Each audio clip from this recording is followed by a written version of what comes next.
There's a reason you feel that sudden wave of emotion out of nowhere. A reason you look at the clock and see the same repeating number again and again. A reason a dream wakes you up in tears, even though you can't explain why. These moments aren't random. They're not glitches in your perception. There are whispers from the other side, soft, subtle echoes of love that refuse to be silenced by death. You may not realize it, but those you've loved and lost have never truly left you. They're closer than you think, not in some abstract, poetic sense, but energetically, spiritually, vibrationally.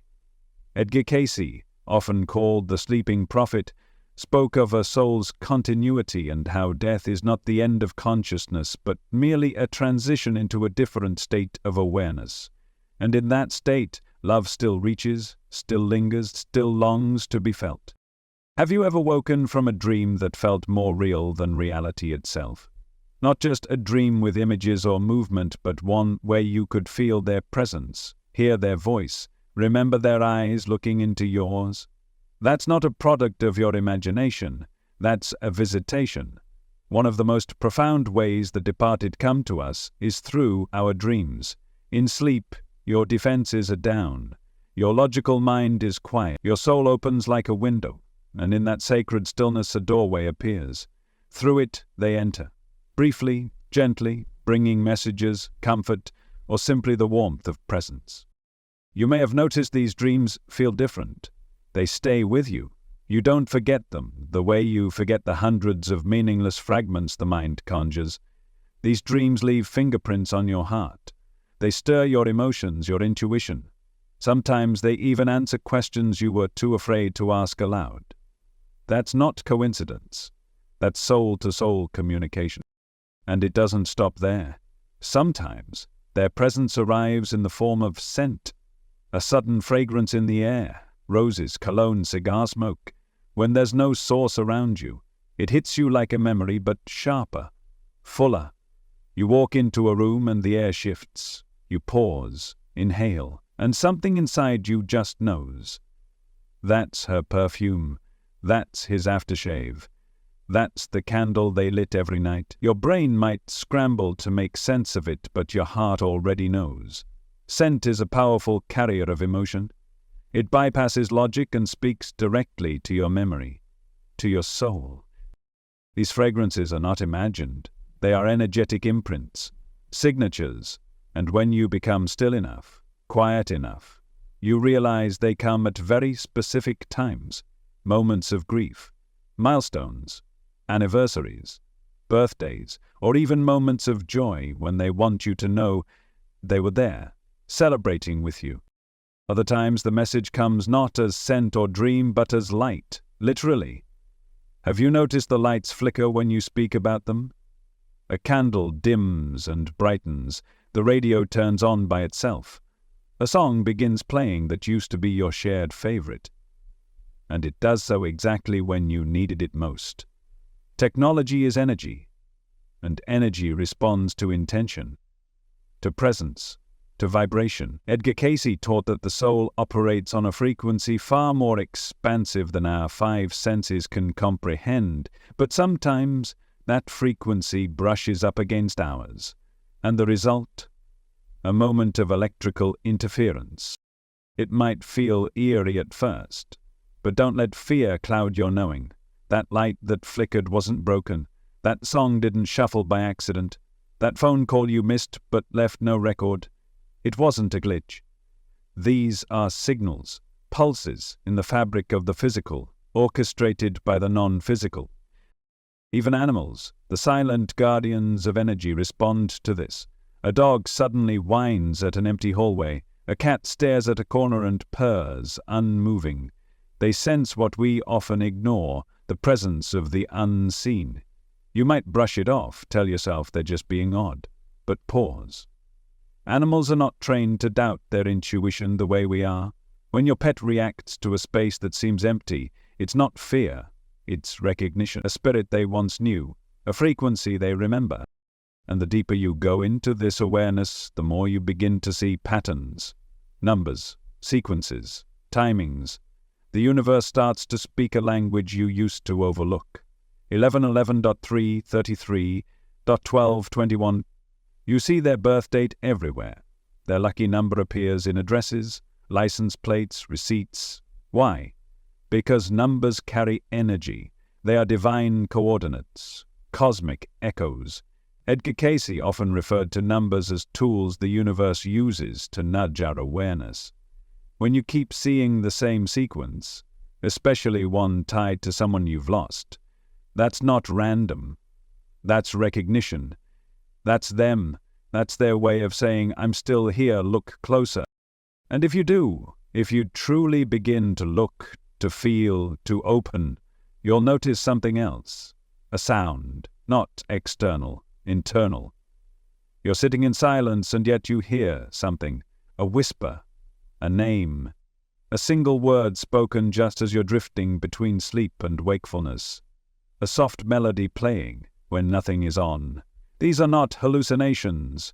These are spirit communications. The veil between dimensions is thinnest in those liminal spaces. When you are neither fully awake nor completely asleep, that's when their voices can slip through. And when they do, it doesn't sound like someone else. It sounds like a memory, like a feeling, like a voice you haven't heard in years but somehow recognize instantly. That is the sacred space where grief becomes connection. And in that moment, you understand, death has no power over love. You might not have heard them at first. You may have ignored the flicker, dismissed the number, explained away the scent. That's okay. The dead are patient. They don't need you to believe. They just need you to listen. And when you start listening, everything changes. There's something sacred about the space between waking and sleeping, that liminal threshold where your body rests but your spirit begins to drift. That's the space they often choose, because in your dreams, the noise of the world fades. Doubt relaxes its grip, and the veil thins. Have you ever had a dream where they were there? Not as a memory, but as if they had returned? Where you could feel the weight of their hug, hear the specific way they used to say your name, and wake up with tears already rolling down your face. That isn't your brain rehashing old memories. That is a visitation. According to Edgar Cayce, during sleep, the soul leaves the physical body and enters higher realms, what he called the astral planes. In those realms, contact between souls is not just possible, it's natural. Cayce gave hundreds of trance readings describing how souls communicate in sleep states. He even said that these dream visitations are often more truthful than waking conversations because the ego is out of the way. There is no performance, no fear, just presence. That's why you feel them, not vaguely, not abstractly, you feel them, and sometimes they bring messages. Sometimes they come just to say, I'm okay. Sometimes they appear with light in their eyes and peace on their face, even if that's not how they looked when you said goodbye. One woman shared her story after losing her husband in a car accident. For weeks the house felt empty, cold. She spoke to the air, unsure if anyone could hear. Then one night she dreamed of him, not as a ghost or distant memory, but real, alive. They were walking hand in hand down a beach they had visited on their honeymoon. He smiled at her, held her face gently and said, I'm with you. You're not alone. Let yourself be happy again. She woke up sobbing. And yet, for the first time since his passing, she felt something other than grief. She felt presence, warmth, connection. And over the next few weeks she saw signs everywhere. Seashells, love songs, feathers on her windshield. That one dream had opened the channel. She had simply needed to believe it was possible. Spirit-laced dreams have a different texture. They linger. They imprint. You can recall their dialogue, the way they touched your hand, the expression in their eyes. It's like the air was denser, the colors more vivid, the emotion deeper than anything you felt during the day. That's the first clue. The second is the emotional afterglow. When you wake, you feel changed. Even if the dream was brief, there's a spiritual residue that clings to your waking hours. You may feel more peaceful or oddly disoriented, as if your soul hasn't fully returned yet. That's because it hasn't, not all the way. Part of you is still holding on to that encounter, even if your conscious mind can't explain why. But not all dreams with loved ones are messages. Some are echoes. Some are just your subconscious processing. So, how do you tell the difference? In a regular dream, the interaction feels inconsistent. Maybe their voice sounds off, or the environment shifts rapidly. There's confusion, fuzziness, even chaos. But in a true visitation, the moment is crystalline. There's an emotional clarity, a calm intensity. You don't question their presence, you recognize it. You know. And timing matters too. These dreams often come during anniversaries, holidays, or major life transitions, right before a birth, right after a loss, during moments when you feel untethered or when you're seeking guidance without realizing it. Spirit responds to need, to longing, to invitation, and the dream realm is their meeting ground. That's why intention is so powerful. Before sleep, speak to them, not out loud if you're not comfortable, but with your heart. Write their name, place a photo on your nightstand. Say, if you're near, I would love to see you tonight. Not as a demand, but as a quiet offering, an invitation. Dreams are a shared space, a spiritual bridge. When your grief softens into openness, that bridge strengthens. You're no longer blocking the path with disbelief or fear. You're lighting the way with faith. Sometimes they don't speak in these dreams. They may just smile, or walk beside you, or hold your hand. Sometimes their message isn't verbal, it's vibrational. You feel what they're trying to say, that they're okay, that they're with you, that love continues. And sometimes you'll have multiple dreams over time, each one building upon the last, each one peeling away another layer of grief, until you begin to see the world differently. Until you understand that death did not steal them from you, it only changed the way they show up. There's a reason ancient cultures honored dreams. They knew that the spirit world wasn't up there or out there. It was woven into the same field of existence we live in now, just vibrating at a higher octave. The dream state is where we overlap, where that octave becomes audible, where souls reach across the threshold and say, I'm still with you. And when you wake up from one of those dreams, shaken, emotional, but filled with a strange kind of peace, don't dismiss it. Don't write it off. Write it down. Journal every detail you remember, the symbols, the colors, the words, even the things that didn't make sense. Often their meanings unfold later, like seeds planted in the soil of your awareness. Dreams are messages that bloom over time. And if you haven't had one yet, don't despair. It doesn't mean they're not trying. It just means you're still healing, or that your energy isn't quite attuned to that frequency. Or maybe they're waiting for the perfect moment to show you something that will change everything. Keep asking, keep listening, keep believing, because on the other side of silence, they're waiting for you too. There are moments when the air shifts, suddenly, gently, and you catch a scent that shouldn't be there, a specific cologne, freshly baked bread, the unmistakable trace of cigarette smoke. It stops you. You look around. There's no candle burning, no window open, no one near you wearing that perfume, and yet there it is, undeniable, intimate, and strangely comforting. This is the forgotten sense, clairvoyance, the psychic ability to smell something that isn't physically present but spiritually significant. It's one of the most overlooked ways the dead reach across the veil. Why? Because scent is direct. It doesn't require translation. It bypasses logic, skips thought, and moves straight into emotion. One whiff can unravel a memory you haven't touched in years. Edgar Cayce believed that energy carries memory, that emotion becomes imprint. And those imprints don't vanish when the body dies, they remain, vibrational echoes woven into the ether. He explained in his trance readings that spirit can project these energetic patterns into the physical world. A smell is more than a fragrance.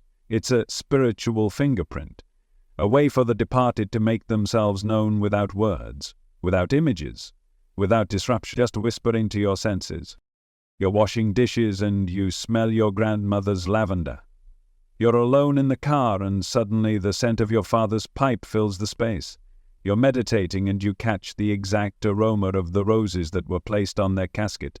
These moments aren't just sentimental associations. They are moments of connection, invitations to feel, to remember, and to recognize presence. And the specificity matters. These scents don't come vaguely, they come clearly, strongly, often for just a few seconds, but enough to command your full attention, enough to pause your breath and bring tears to your eyes, because deep down, you know. It's them. Your spirit recognizes what your mind tries to explain away. Think back. Have you ever entered a room and felt a smell that didn't belong there? A scent with no source, but a strong emotional pull. That's the key. Emotional resonance. Spirits use scent to mark presence, to draw you into memory, to say, I'm near. They don't choose random smells. They choose theirs, the ones you associate with them. The smell of their aftershave, the cinnamon they always used in their coffee, the gardenias they planted every spring. These are not arbitrary details. These are the emotional signatures they left behind in your heart. And energy follows memory. That's why this kind of communication is so powerful. It doesn't argue. It doesn't demand belief. It simply is. But in a world flooded with artificial scent and constant distraction, how can you tell the difference between spiritual communication and passing fragrance? It begins with presence. When you are grounded, when your nervous system is calm and your attention is inward, you become more receptive. Clairalient moments often occur during times of quiet, when you're sitting in reflection, when you're grieving, when you're thinking about them deeply, or sometimes when you're not thinking about them at all, but your heart has softened just enough to let the message come through. This is why it's so important to create space, not just physical space, but energetic space. Burn candles with intention. Sit in stillness. Light incense that reminds you of them, not to force communication, but to create a sacred doorway, a place where your vibration and theirs can meet. Edgar Cayce spoke of the body and soul being in constant dialogue. He said the body remembers its emotions long after the stimulus is gone. The same is true of your energy field. When someone you love passes, the bond doesn't dissolve, it simply shifts. And that bond is most easily felt through the senses, especially scent, because scent is primal. It was one of the first ways ancient humans connected with spirit. Tribal ceremonies burned herbs and plants to evoke ancestral energy. Shamans inhaled sacred smoke to bridge the physical and spiritual realms. They knew what we've forgotten, that smell is not just physical, it's metaphysical. Have you ever had a moment where a smell brought you to tears before you even identified it? That's your emotional body responding to a spiritual cue. That's the moment your soul says, something is here. The dead do not communicate the way the living do. They don't shout, they don't force, they gently nudge. They offer signs that require stillness to interpret.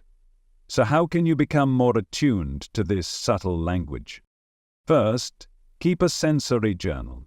Write down any time you experience a scent that feels out of place but emotionally charged. Don't edit yourself. Don't rationalize. Just record it. What you smelled, when it happened, what it made you feel, and who it reminded you of. Over time, you'll start to see patterns. Certain times of year, certain emotional states, certain questions you were pondering when the scent appeared. Spirit often aligns these moments precisely. Second, begin to associate specific scents with your intention. For example, light rose incense when thinking of your mother. Burn sandalwood when asking for guidance. This anchors your consciousness into the present moment and sends a signal to the unseen that you are listening. And finally, talk to them. When the scent arrives, say thank you. Speak their name. Acknowledge their presence. This deepens the channel. It's not about summoning. It's about responding. Spirit communication is a dance, and it begins with reverence. You don't need to believe in ghosts. You don't have to understand energy fields or metaphysics. What you need is presence, awareness, a heart that is willing to listen in the language of the senses.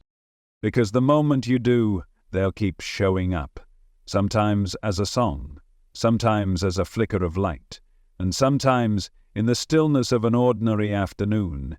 They'll arrive in the form of a scent so familiar it breaks your heart wide open, and somehow makes it whole again. You flip the light switch, and the bulb flickers, but it's brand new. The lamp in the corner dims and brightens without warning. A song starts playing on your phone, but no app is open. The TV turns itself on in the middle of the night. You feel a chill, a strange pull, and something inside you whispers, "That wasn't random." Because it wasn't. When someone passes, their consciousness doesn't simply disappear. It transitions. It moves from one plane to another. And in that transition, the soul becomes pure energy, unbound by form, unconfined by the body. And energy, especially subtle, intelligent energy, can influence the very fabric of the physical world. This is why so many signs from the departed come through electricity, lights, radios, screens, technology. You might not think twice about it at first. A power surge, a glitch, a wiring issue, but when it happens repeatedly, or at significant moments, you start to wonder, and you should. Edgar Cayce often described the soul's life force as electrical in nature. He said that within each of us is a vibrational current, one that connects not only to the physical body but also to the spiritual fields that surround it.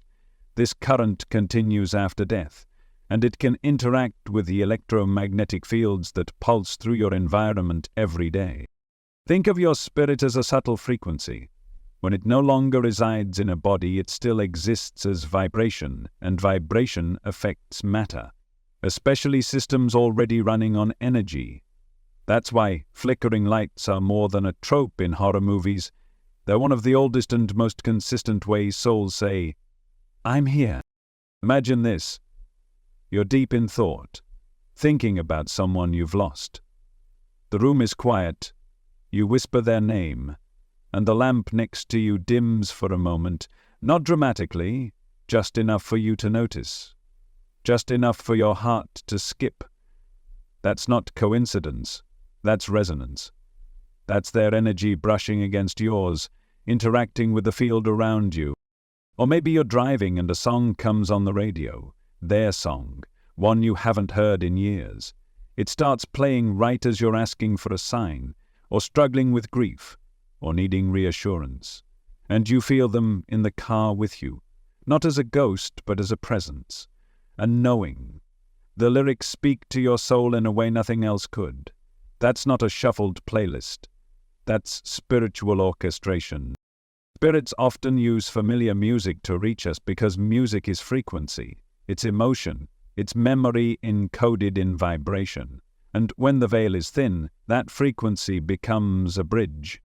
Electrical anomalies can be small or dramatic. A light bulb that pops as you enter a room. A phone call from a disconnected number that leaves nothing but static. A device that won't work no matter how many times you restart it until you speak their name and it turns on as if nothing happened. These are not bugs in the system. They are signatures, nudges, digital breadcrumbs leading you to awareness. You may wonder, why electricity? Why not something more obvious? Because electricity is subtle. It runs beneath everything. It is, in many ways, the nervous system of modern life. And just like the nervous system in the human body, it can be activated, manipulated, and used to deliver messages. In fact, Cayce taught that all of life, thought, emotion, memory, is electromagnetic in origin.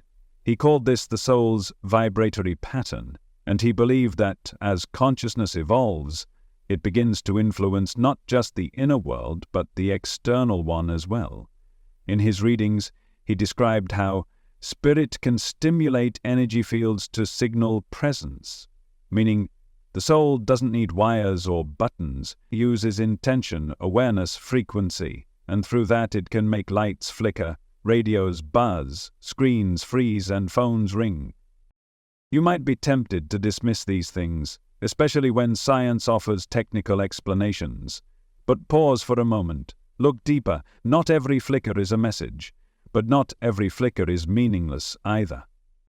Ask yourself, what was I thinking at the moment it happened? Who was I missing? What question was I asking? Patterns matter.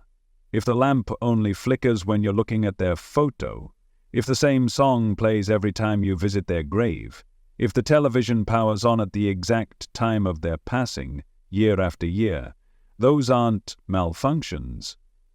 They're messages. The more aware you become, the more these signs seem to multiply. Why?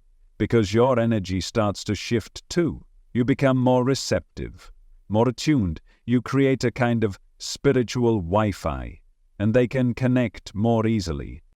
And you don't have to be psychic. You don't need rituals or special gifts. You just need to notice, to be still, to feel, because you'll feel it. Not just the flicker of a light, but the flicker in your chest. That quiet, sacred awareness that someone is near. The hair on your arms rises, a pressure builds in the room, the air thickens. And even if you say nothing, your soul whispers thank you. So how do you respond to these signs? With gratitude. Speak their name, acknowledge their effort. Just like us, spirits are drawn to love, not fear. When you honor the sign, you strengthen the connection. You make it easier for them to reach you again. You build a dialogue, not with words, but with energy. If these experiences are frequent, keep a log. Note the time, the situation, the emotion. Over weeks, you'll start to notice alignments, recurrences, confirmations. You'll learn their language. And over time, you'll stop needing proof, because you'll know. That flicker wasn't the bulb. That melody wasn't random. That vibration through your phone wasn't a glitch. It was them, just saying, I'm still here. I still love you, and I still hear you too. There's something unexplainable about the way animals behave when spirit is near. A dog that growls at an empty hallway. A cat that curls up in a chair nobody has touched in weeks. A parrot that begins repeating a name after months of silence. These are not tricks or habits. These are responses, signals, reactions to something you can't see, but they clearly can. Because animals are not bound by the same filters we are. They don't question what they sense. They don't rationalize away the unseen. They feel energy as it is, pure, unfiltered, direct. Edgar Cayce spoke often about the deep connection between animals and spirit. In his readings, he described how all life is vibrational, and that animals, especially those close to humans, often operate with a clearer connection to the universal field. They don't have ego barriers. They don't carry skepticism. They live in the now. And in the now, energy speaks louder than form. When someone you love passes, your pet knows before you tell them. They may whimper at the door for days, refuse to eat, pace near the belongings of the one who's gone, or sit vigil beside their bed long after it's empty. It's not confusion, it's grief, recognition, and often continued communication. Many pets, especially dogs and cats, begin to behave differently after a loved one dies. They stare into corners, bark at nothing, or wag their tails with no apparent trigger. They might growl protectively one moment and become uncharacteristically peaceful the next. These aren't quirks, these are interactions. There's a purity in the way animals experience presence. They don't need validation, they don't require evidence. When a spirit enters a room, they know. They feel the shift in the electromagnetic field. They hear what you cannot. They sense what you doubt. and often they react not with fear, but with love. It's a story that's been told in quiet circles for years, about a Labrador named Chance. After his owner passed unexpectedly, the family noticed he kept disappearing every evening. Around sunset, he'd slip through the back gate, which was never locked before. At first they thought he was just wandering, restless from the loss. But one night they followed him. He walked nearly 2 miles to the local cemetery, straight to the grave, and there he sat, tail still, eyes watchful. He didn't bark, he didn't cry. He just stayed, head resting against the cold stone, as if keeping watch. They tried calling him back, but he wouldn't move, not until the moon rose. And he did this every night, for months, rain or clear, cold or warm, always at the same time, until the day the family decided to stop pulling him away. They brought a blanket, a candle, and sat with him, and for the first time since the loss, they felt peace, as if something unspoken had passed between them all, as if Chance wasn't guarding a grave. He was waiting, visiting, communing. That kind of behavior is not rare. Countless people report their pets staring at nothing and wagging their tails excitedly, only to later recognize it happened on the birthday of a lost loved one. Cats are known to sleep in the favorite chair of someone who passed, long after the scent has faded. Birds, especially parrots, sometimes begin mimicking the voice of the deceased, saying phrases they haven't heard in months, sometimes years. These aren't just coincidences. They are reminders that consciousness leaves traces, that love leaves residue, and animals are experts at picking it up. Cayce once said that animals are often the first to feel the presence of that which is not seen. He believed that their bond with humans was spiritual in nature, formed not just for companionship but for healing, that pets were often part of our soul journey, present to help anchor us during transitions, including the transition of death. Your pet knows when you're grieving. They lie closer, watch you more carefully. Some become quiet, others more vocal, but in nearly every case they shift, because they are responding not just to your emotions, but to the changes in your field. They know that someone is missing, and also that someone might still be near. In the moments when you feel someone watching you, when the room feels fuller than it should, look at your pet. Are they staring at the same spot you just sensed something? Are their ears perked? Are they moving toward what appears to be nothing? Trust them. Animals don't fabricate. They don't create narratives. They respond to energy in its rawest form. And when your beloved dead draw close, your pet often becomes the first and clearest witness. So what do you do with this? Observe. Watch how your pet behaves when you speak of the person who's gone. Watch how they react when you light a candle or hold their photo or cry into the silence. Are they alert? Do they curl up near the object? Do they act as if someone else has entered the space? Write it down. Make note of the days, the patterns, the behaviors. These are the breadcrumbs of presence. And if you want to create space for this connection, include your pet in the ritual. Sit with them. Meditate near them. Animals amplify energy. They help calm the mind and open the heart. When you sit with them in intention, you create a living bridge, one soul grounded in the physical, the other still walking the unseen. There is no fear in their awareness, only curiosity, only love.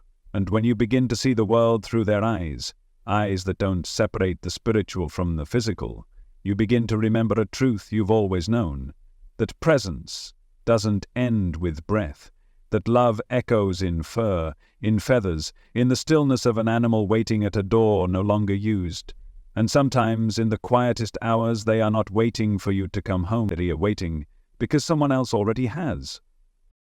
You glance at the clock and it's 11:11 again. The receipt total is $7.77. A license plate in front of you reads your loved one's birthday. You start noticing the same number everywhere, at the gas station, in a dream, even on a page in a book you randomly open. At first, you think it's a coincidence, but it keeps happening, and each time you feel a strange stillness, a recognition, a whisper just beneath the surface that says, "Look closer." These moments are not random, they are synchronicities, sacred alignments crafted by the universe, and sometimes by those who've crossed over to get your attention. Numbers are one of the most direct ways spirit communicates with you. Why?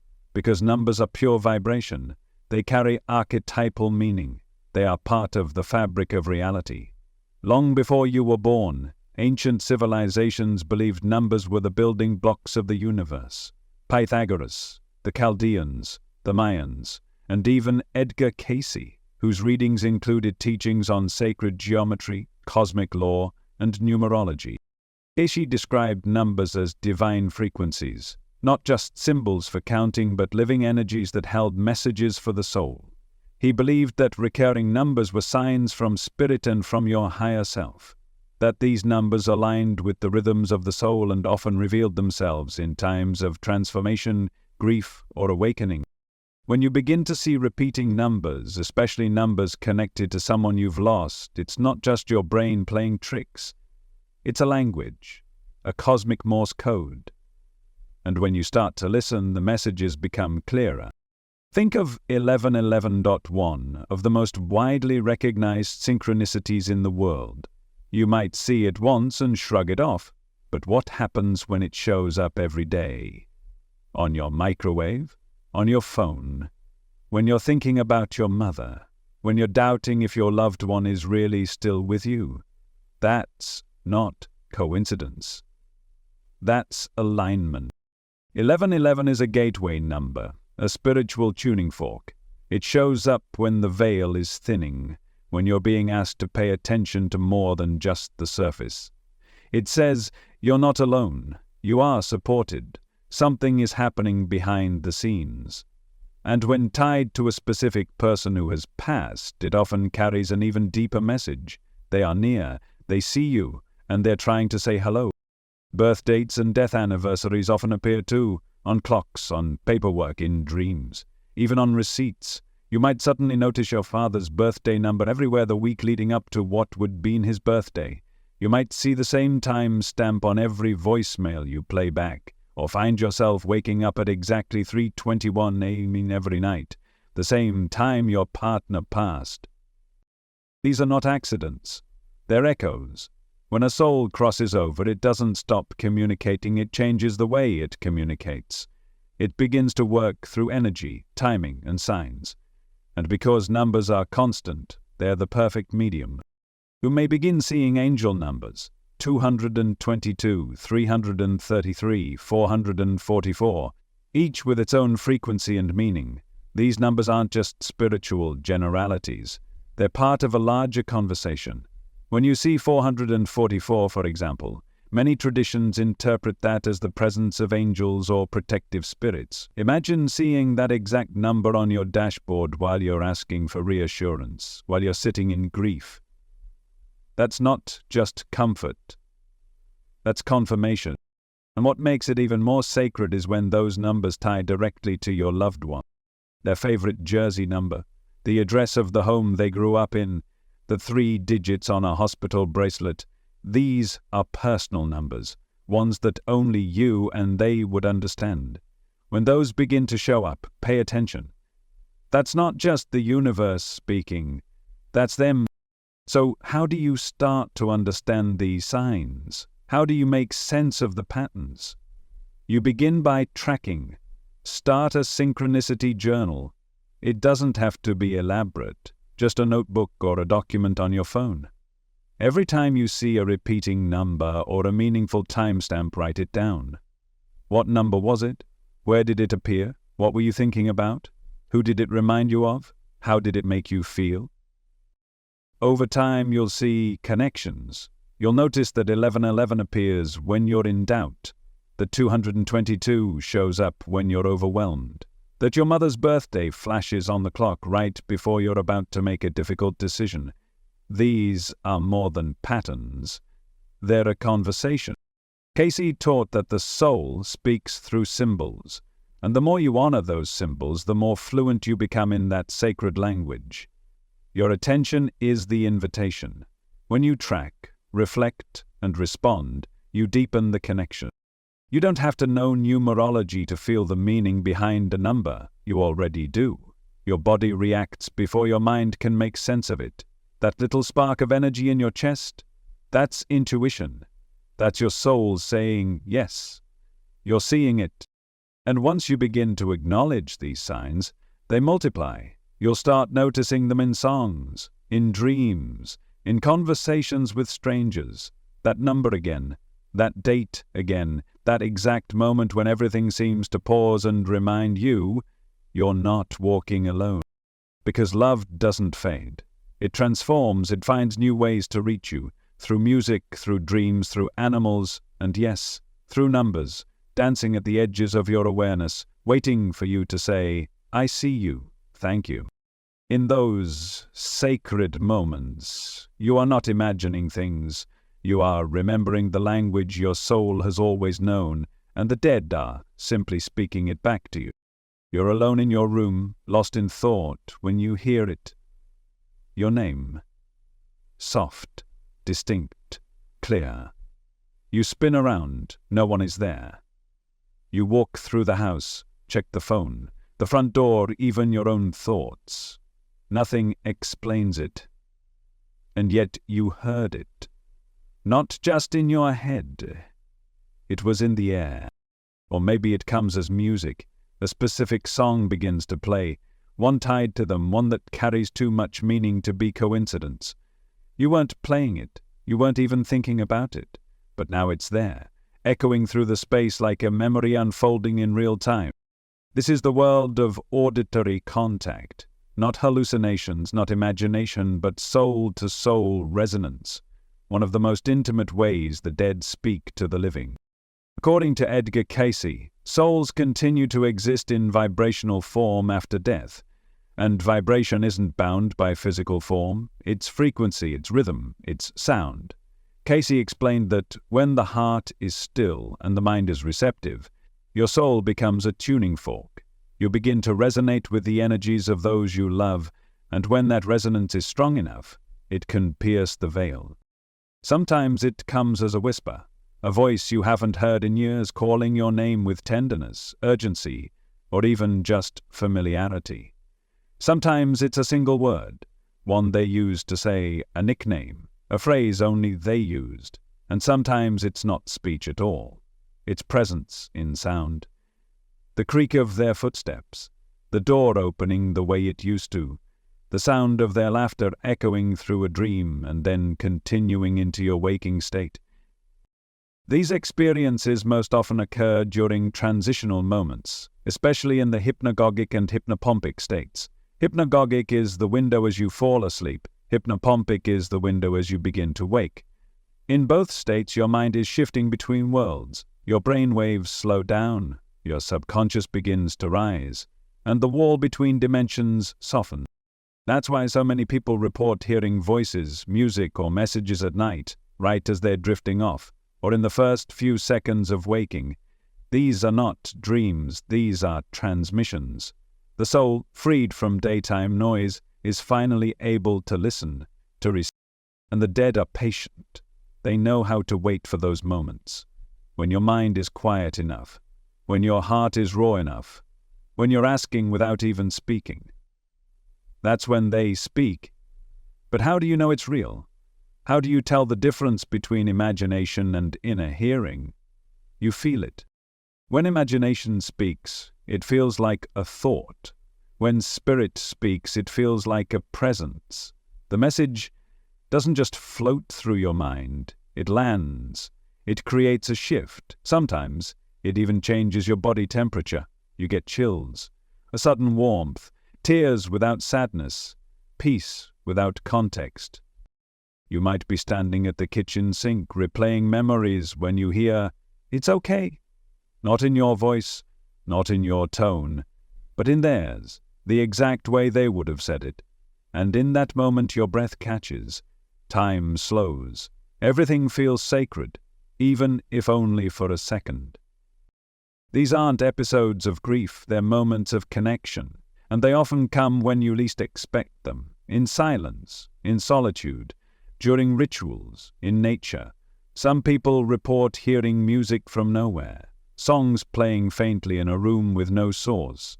Others hear the ding of a bell, or the sudden start of a melody they haven't heard in years. And when they trace it, it's always tied to someone they've lost. Spirit uses sound because sound reaches the soul directly. You don't have to see anything, you don't have to believe in anything, you just have to feel it, you just have to listen. Cayce taught that sound is one of the highest forms of creation, that everything in existence vibrates, and that vibration creates harmony or dissonance in the soul.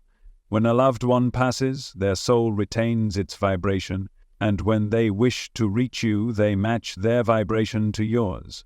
They speak not through language, but through resonance. It might be days, weeks, or months after they've passed. You may think you're ready to move on, but your soul still longs for proof. And that's when it happens. Their voice in the hallway. A song you both danced to, playing from a neighbor's window. A voicemail you thought was deleted reappearing in your phone. These are sacred disruptions, moments where the fabric of reality bends slightly, just long enough for spirit to slip a message through, and you can strengthen your ability to hear them. Begin by creating intentional quiet. Spend a few minutes each day in silence, no music, no distractions. Ask to hear them, not aloud, but inwardly. Say, "If you're near, speak to me in a way I can recognize." Then, listen, not just with your ears, but with your whole being. The messages may come immediately, or they may come later when you're washing dishes, folding laundry, or walking through the park.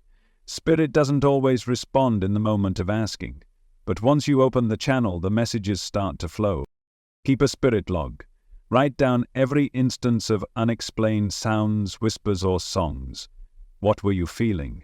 Who were you thinking of? What was said? Over time, you'll see a pattern. Maybe they always speak at dawn. Maybe music is their signature. Maybe their name appears in unexpected ways, on the radio, in a passing conversation, or from the mouth of a stranger. You'll begin to see that these are not hallucinations, these are visitations. Real, personal, purposeful. And the more you listen, the clearer it becomes. That voice you heard? It wasn't your mind playing tricks. It was love, finding a way through the silence. You're sitting quietly, lost in thought, when a chill runs up your spine. The hairs on your arms rise. You feel a pressure in the room, subtle, not frightening, but undeniably there. A sense of being watched, not in a threatening way, but with deep familiarity. You brush it off, but then something falls. A picture frame, a book, an object that meant something to the one you lost. And suddenly, you know. You're not imagining this. These are the moments where spirit meets matter. One of the most direct ways those who have passed reach out is through the body, not through language, not through signs, but through sensation, touch, a flicker of breath on your neck, a light brush against your shoulder, a sudden warmth or a wave of cold that feels like it came from another world. These aren't tricks of temperature. They're visitations encoded in feeling. Edgar Cayce spoke of the etheric body, the subtle energy field that survives after death and can still influence the physical world. This etheric field carries the memory, the identity, and the love of the soul, and when the time is right, it interacts with your world. It doesn't need hands or breath. It uses vibration, energy, and intention. That's why some people feel chills when thinking about a loved one, or get goosebumps when hearing their name. These aren't emotional responses alone, they are physical reactions to spiritual presence. Your body is far more intuitive than your mind. It picks up on frequencies, shifts in energy, the weight of love when it returns unexpectedly. Sometimes it's a brushing sensation, a touch across your back, a pressure on your hand while you sleep. Sometimes you feel like someone just walked past you, though no one is there. These moments often happen when you're vulnerable, when you're resting, grieving, praying, or remembering. And then there are the objects, clock that stops at the exact time of death every year, a candle that extinguishes without wind, a treasured necklace that falls from the shelf with no reason, a favorite mug found shattered without anyone touching it. These are not clumsy accidents. These are energetic movements. Spirit manipulating physical objects as a way to say, I'm still here. And the more meaningful the object, the more powerful the message. Cayce's readings described how the etheric field could influence atoms, how spirit energy could manipulate physical structure by vibrating in resonance with it. This means objects tied to memory, emotion, and love become conduits. They're not just items, they're anchors, and spirit knows how to use them. A wedding ring moves across the nightstand. A photo of your loved one falls the moment you speak their name. A music box starts playing on its own, soft, haunting, and beautifully timed. These are not glitches in reality, they are reminders that nothing is ever truly lost. That connection doesn't need a heartbeat to continue. So how do you respond when it happens? First, pause. Don't panic. Take a breath. Acknowledge the shift. Speak out loud if you feel comfortable. Say, I feel you, or thank you for visiting. This acknowledgement creates a sacred contract. You're telling spirit that you noticed and that you welcome the connection. You can also set up rituals of appreciation. Light a candle and place it next to the object that moved. Place your hand on it. Offer gratitude. Say a prayer. Write a note. You don't need a complex ceremony. Just intentionality. That's what deepens the bond. If certain items are consistently involved, like a photo, jewelry, or book, consider creating a small altar, not to worship but to honor, to give spirit a physical space to land, to say, this is where I hold your memory. This is where your energy is welcome. Some people place fresh flowers beside these spaces. Others leave notes, feathers, stones. It doesn't matter what it is. What matters is the energy you infuse into the gesture. Spirit feels it, and often they respond. And if you ever feel overwhelmed, if the presence is too strong or too frequent, it's okay to set boundaries. Just as you would with the living, you can speak clearly and kindly. Say, thank you, but I need rest. Or, please come during the day. Spirit respects boundaries, especially when they're spoken with love. You may also begin to notice that these physical interactions follow a rhythm. You feel the chill at the same hour. The same object moves when you ask for a sign.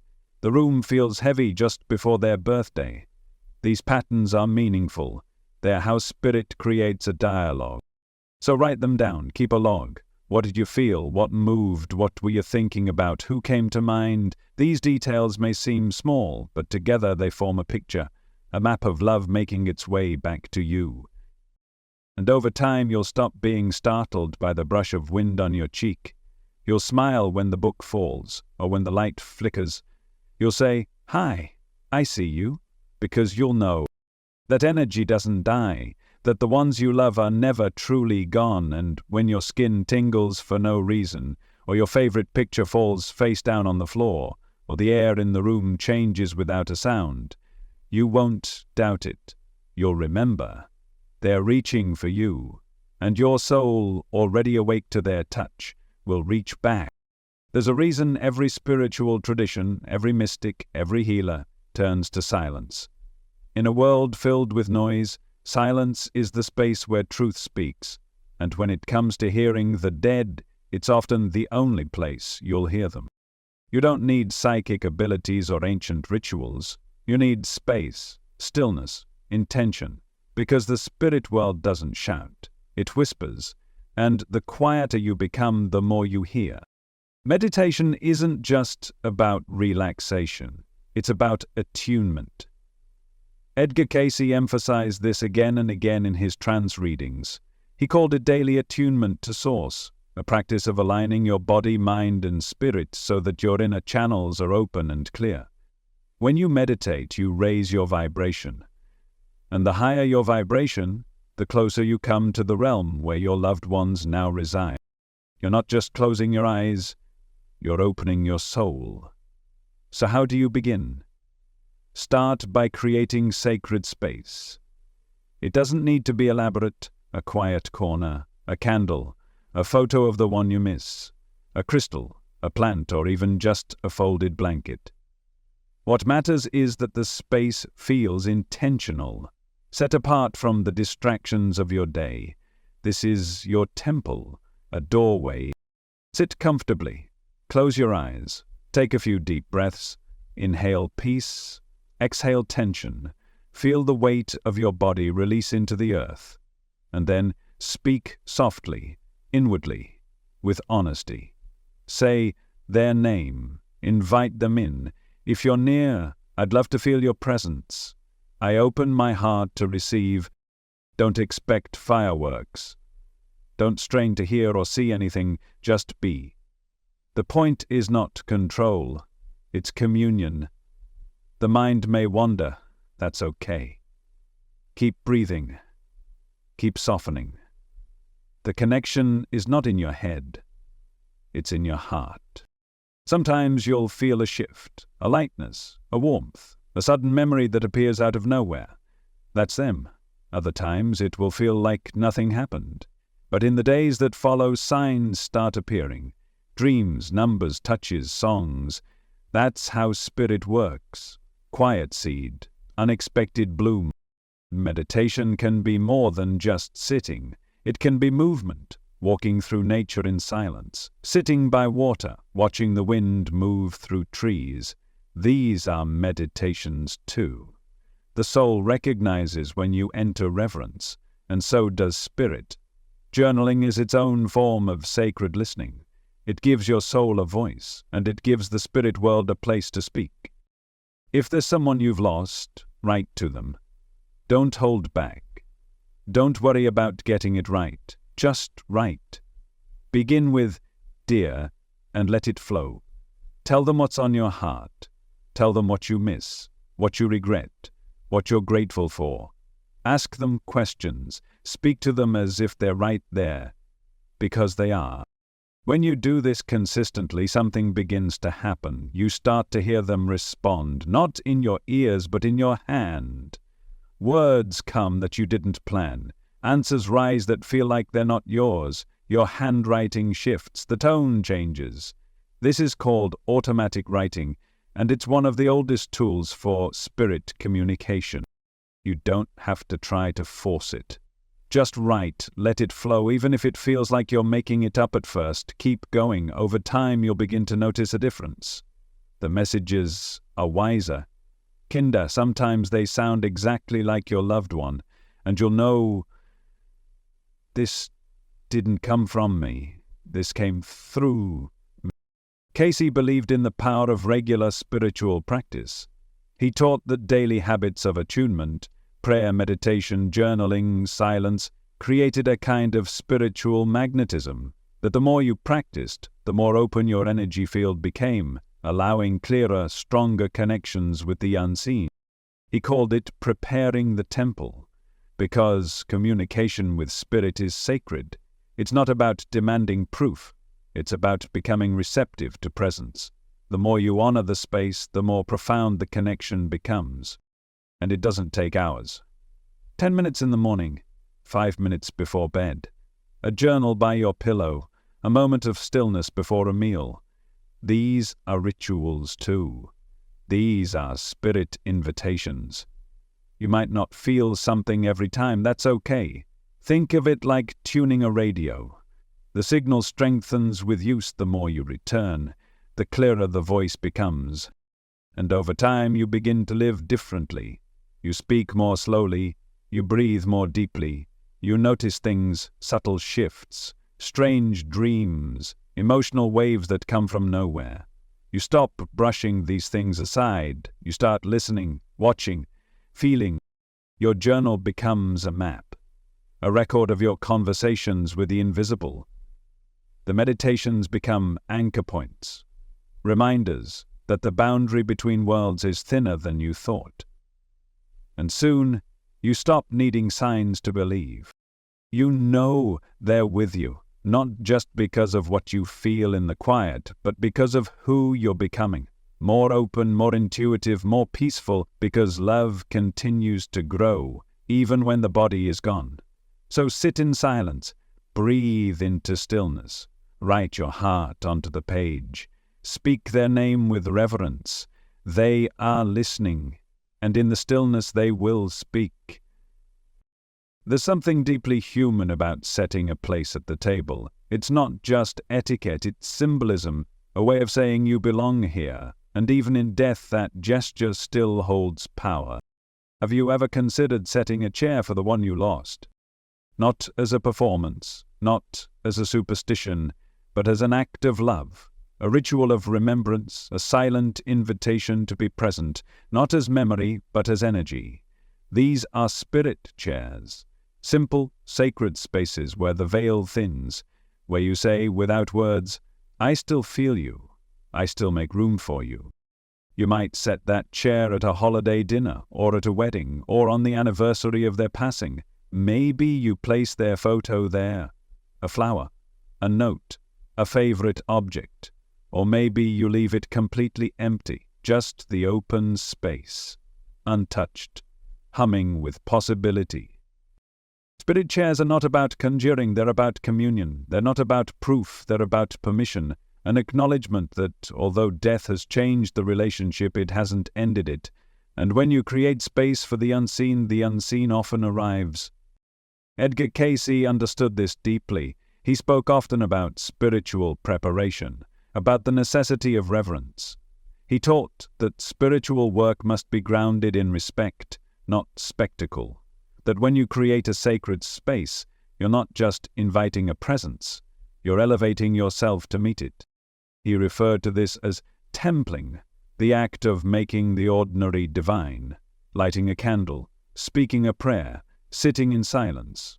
These are not empty acts, they are vibrations, and each one sends a signal. I'm open, I'm listening. Lighting a candle is one of the simplest and most ancient of these rituals. You don't need an altar or incense or ceremony, just one flame, one intention. You light it, speak their name and breathe. That's it. You've created a beacon.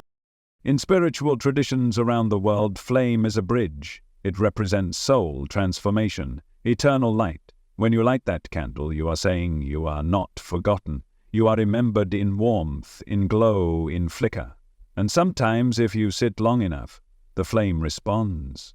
It dances, it leans, it pulses, in ways that feel just a little too alive to be random. Some people take it further. They build altars, not for worship, but for connection.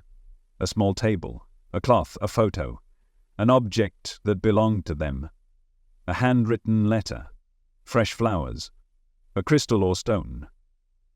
These are not rules, only suggestions. Your altar is your language, a visual poem of love. Place it where you'll see it, where you can pause, even for 30 seconds, to acknowledge, to breathe, to say, I feel you. And if you want, sit there each day. Say good morning. Share what's on your heart. This consistency builds a current, an energetic rhythm. Cayce believed deeply in ritual, not as religious formality but as spiritual structure. He taught that the soul thrives on rhythm, and that when we create sacred routines, especially around grief and remembrance, we give the soul a container for healing, for communion. Ritual is how we speak when words fall short. Maybe every Sunday you'll light a candle and say a prayer. Maybe every full moon you write them a letter. Maybe every year on their birthday you bake their favorite dish and leave a plate at the table. These aren't just traditions, they're messages. You are still part of my life. And what happens when you do these things? The room feels different. Time stretches. You feel closer, more grounded, more peaceful. These are signs that your ritual is working. Not to summon, but to remember, to align, to open. Because the truth is, spirit doesn't need rituals to find you. You need rituals to remember how to find them. Your mind gets busy, your life moves fast. Grief fades into routine, but ritual slows you down. It reactivates your sacred awareness. It says, pause, feel, remember. And when you do, something extraordinary happens. You begin to notice the signs again. The flickering lights, the songs, the scents, the numbers, the dreams, the touches. Because you've opened the door. You've said, this space is yours. You've created a sanctuary, not just in your home, but in your heart. And spirit recognizes it. So set that chair, light that candle, speak that name aloud, write that letter, let the tears come, let the joy rise, let the silence speak. There's no wrong way to invite presence, only intention. And if you ever feel foolish or uncertain or afraid you're making it all up, remember this: the soul speaks in symbols, spirit moves in rhythm, and love never needed words to be real. Sometimes all it takes is a chair, an empty space that somehow feels more full than ever. You've probably noticed something. The more you heal, the more the signs appear. The clearer your heart becomes, the stronger the presence feels. It's not a coincidence, it's a progression. As you soften into your grief, as you open to the unknown, as you start to truly listen, the veil thins. Your intuition sharpens, your awareness expands, and with that expansion, their messages grow louder. Not in volume, but in clarity. This isn't about developing psychic powers. It's about remembering your natural state. You were born with the ability to sense, to feel, to know, but over time the world taught you to doubt it, to ignore the whispers, to dismiss the chills, to shut down the knowing. But when someone you love passes, something shifts. The loss cracks your surface. The grief breaks open the old armor. And in that breaking, a new sensitivity begins to emerge. You start to notice the patterns, the synchronicities, the dreams. You begin to trust the feeling in your chest when something isn't right, or when someone unseen is near. You sense things before they happen. You speak their name and feel a rush of warmth. You think of them, and the phone rings. This is your intuition awakening, and your loved one is part of that process. Edgar Cayce often spoke about the soul's journey through many lifetimes. He said we are all in a state of unfolding, growing toward light, toward truth, toward divine remembrance. He believed we each carry inherited spiritual gifts, seeds planted long ago, waiting to bloom when the time is right. Grief is often that time, because grief strips away illusion. It makes the invisible real. It forces you to feel in ways you never thought possible, and in doing so it reactivates your inner sight. Cayce described intuition as the voice of the soul, quiet, steady, often drowned out by the mind, but always there. And he believed that contact with the dead wasn't just possible, it was natural, a sign that you're becoming more attuned to the deeper rhythms of reality. When you begin to experience these connections more often, it's not just because they're reaching more, it's because you are finally listening. They've always been near, you are just moving too fast, too guarded, too full of noise to hear them. But now, your frequency is changing, your field is softening, your intuition is becoming the doorway, and the more you trust it, the stronger the connection becomes.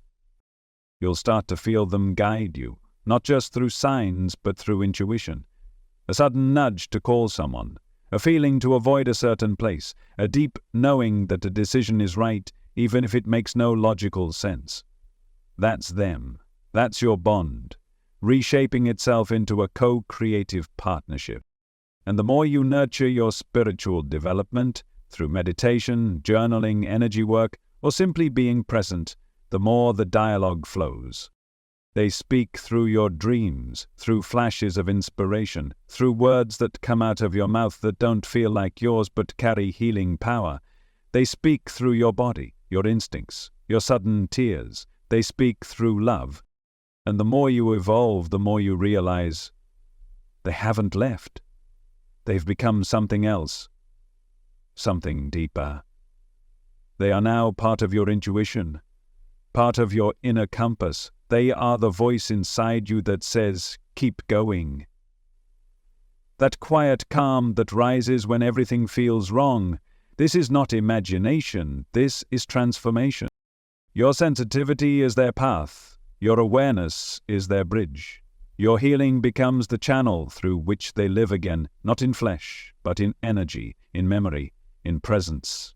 You begin to feel that everything is connected, that death didn't break the bond. It made it multi-dimensional.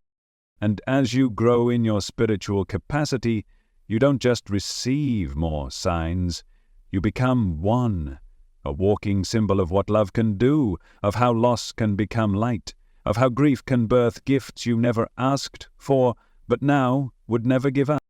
You become more compassionate, more aware, you speak differently, you move with more reverence, you begin to guide others quietly, naturally, through their own awakenings, and sometimes, without knowing why, you say something that shifts someone's entire day.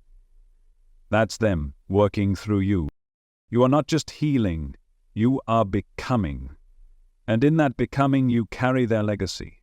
You are the continuation of their love. Their light didn't go out. It moved into you. So, when the signs become more frequent, when your intuition sharpens, when you start feeling things before they happen or knowing things you couldn't know, don't doubt it. Don't question your sanity. Question the silence that taught you to mistrust the sacred. Because what you're experiencing isn't strange.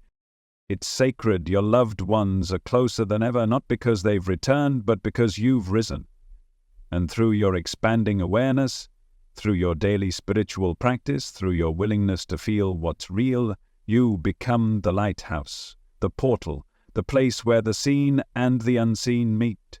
And your life becomes the message. Love never ends, it only evolves.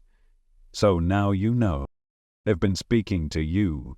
Not with mouths, not with voices, but with symbols, dreams, scents, whispers, chills, synchronicities and sacred timing. Through music and movement, animals and intuition. Through your own awakening. The veil is not as thick as they told you. Death is not the end they warned you about. It's just a door, a shift in form, a return to frequency. And those you've loved, those you still love, have never stopped reaching for you. You just had to remember how to receive. You are not crazy for feeling them. You are not broken for still talking to them. You are awake. You are receptive. You are healing. And in that healing, you are giving them a voice. This path of signs and sensations, rituals and revelations, it's not just about contact. It's about transformation.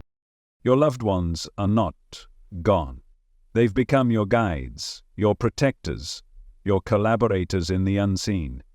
Every moment you choose stillness, every time you light a candle, every time you trust that quiet knowing, you strengthen the thread. And the more you honor it, the more you grow, spiritually, emotionally, energetically. You were never meant to forget them. You were meant to evolve with them. They left behind more than memories. They left behind momentum. Let that momentum carry you. Let it move through your choices, your practices, your intuition. Let it remind you every single day that death is not the opposite of life. It is the continuation of love. And in that continuation, you are not alone. You are surrounded, supported, whispered to, held. So speak their name. Open the journal, light the candle, feel the chill, watch the numbers, follow the nudges, and above all, trust yourself. Because your sensitivity isn't a weakness. It's a portal. It's the proof. It's the bridge they never stop building from the other side.